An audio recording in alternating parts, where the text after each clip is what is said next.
ንግሥቲቱ እሌኒ እንጨት አሰባስባ ደመራ ደምራ ነደደች።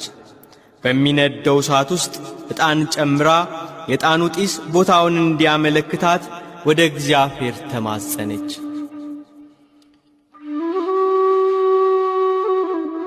ከደመራው የሚወጣው የዕጣን ጢስ ወደ ሰማይ ወጣ፣ መልሶ ወደ መሬት ወረደ፣ ወደ አንድ ተራራ አቅጣጫ ዘነበለ።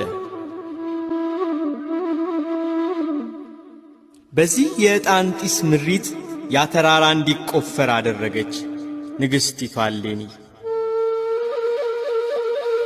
መስከረም 17 ቀን የተጀመረ ቁፋሮ መጋቢት 10 ቀን አበቃ።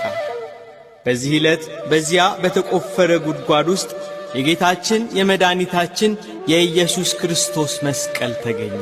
አብረዋት ያሉት ካህናቱ፣ ሰራዊቱ፣ ተከትሏት የመጣው ሕዝብ ሁሉም በኢየሱስ ክርስቶስ መስቀል መገኘት ደስታን አደረጉ። ንግሥቲቱ እሌኒ መስቀሉን ታቅፋ እግዚአብሔርን አመሰገነች።